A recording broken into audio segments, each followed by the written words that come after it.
नमस्कार, आप देख रहे हैं दोपहर न्यूज और आपके साथ मैं हूं वैशाली व्यास। आइए बुलेटिन की शुरुआत करते हैं इस वक्त की अहम खबरों के साथ। मनावर के ग्राम बोरलाय में उज्जैन सांवेर से आए 7 किसानों को बोरलाय के लोगों ने षड्यंत्र पूर्वक मॉब लिंचिंग का शिकार बना दिया, जिसमें 2 लोगों को हजारों लोगों की उग्र भीड़ ने मार दिया और बाकी किसानों को टीआई चौहान और अन्य पुलिसकर्मियों की मुस्तैदी से बचाया गया। किंतु फिर भी डीआईजी एसपी ने इन्हें निलंबित किया, जिसका नगरवासी विरोध कर रहे हैं। पूरा मामला ये है कि मनावर के ग्राम बोरलाय के कुछ मजदूर उज्जैन के कुछ किसानों के यहाँ खेत में काम करते थे और वहां से काम के एवज में 5-5 हजार रुपए एडवांस ले आए थे और काम पर जाने से मना कर दिया। जिसके बाद उज्जैन के किसान इन मजदूरों से पैसे लेने आए थे, किंतु इन मजदूरों ने अन्य हजारों ग्रामीणों के साथ मिलकर इन किसानों को पीटना शुरू कर दिया, जिसकी सूचना थाना मनावर पर जैसे ही पहुंची, थाना प्रभारी युवराज सिंह और अन्य 5 पुलिसकर्मी घटनास्थल पर पहुंचे। चूंकि इतना बड़ा घटनाक्रम अचानक हुआ, थाने पर बल नहीं था, फिर भी इन पुलिसकर्मियों ने आंसू गैस के गोलों का इस्तेमाल करते हुए भीड़ को तितर-बितर किया और वहां से इन किसानों को उग्र भीड़ के चंगुल से बचाया, जिसमें 5 किसानों को इंदौर उपचार हेतु भेजा गया। 2 की मौत हो गई। इस घटनाक्रम में अगर थाना प्रभारी अपनी चतुराई का इस्तेमाल नहीं करते तो शायद उग्र भीड़ सभी किसानों को मौत के घाट उतार देती।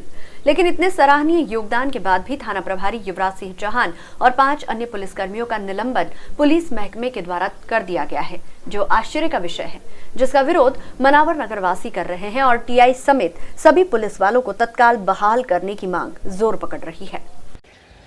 मनावर के ग्राम बोरलाय मॉब लिंचिंग मामले में थाना प्रभारी मनावर युवराज सिंह चौहान समेत 5 पुलिसकर्मियों को आला अधिकारियों ने लापरवाही पूर्वक रवैया बताते हुए निलंबित कर दिया। लेकिन जो विजुअल सोशल मीडिया पर वायरल हो रहे हैं उसमें टीआई मनावर युवराज सिंह चौहान स्थिति को नियंत्रण करते हुए दिख रहे हैं। चूँकि घटनाक्रम अचानक घटित हुआ था, थाने पर फोर्स का अभाव था, इसके बावजूद भी उन्होंने अपना आत्मबल और काबिलियत दिखाते हुए ग्राम बोरलाय में हजारों लोगों की भीड़ में जाकर आंसू गैस के गोले छोड़कर तितर बितर भीड़ को किया। अन्यथा ये जो 5 लोग हिंसा में जिंदा बचे हैं, ये भी शायद भीड़ के द्वारा आग लगा दिए जाते। अब इस निलंबन का विरोध नगर में होने लगा है और टीआई युवराज सिंह चौहान को काबिल अफसर मानने की होड़ लगी हुई है। अब देखना ये है कि पुलिस के इस रवैये जो आला अधिकारियों का है, जिन्होंने टीआई मनावर को निलंबित किया है, उसमें कोई परिवर्तन आता है या नहीं आता है, और जो योग्य पुलिसकर्मी है, जो योग्य टीआई है, उनको किस प्रकार से दंडित किया गया है, उस दंडित किए हुए जो फैसले को वापस लिया जाता है या नहीं, ये देखना और सोचनीय विषय होगा। दोपहर न्यूज़ के लिए मनावर से मयंक साधु की रिपोर्ट।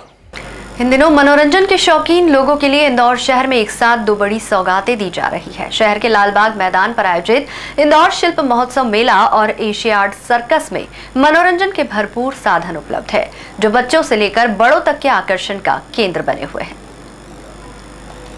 इंदौर शहर के लालबाग मैदान पर इन दिनों एशियाड सर्कस के कलाकार दर्शकों का भरपूर मनोरंजन कर रहे हैं।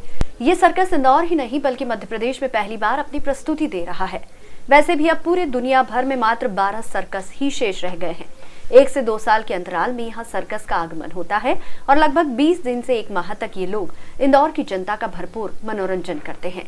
इन दिनों एशियाड सर्कस के कलाकार बच्चों से लेकर बड़ों तक सबका मनोरंजन कर रहे हैं। यहाँ के जोकर जहाँ बच्चों को हंसा हंसा कर लोटपोट कर देते हैं, वहीं अन्य कलाकार भी अपने हैरतंगेज कारनामों से जनता का मनोरंजन कर रहे हैं। इन दिनों सर्कस में पहले जैसे पशु और पक्षियों की कलाबाजियां, कलाकारी तो नहीं, लेकिन एशियाड सर्कस में horse, donkey, dog, monkey, bird सहित अन्य की प्रस्तुति बड़ी शानदार दी जा रही है।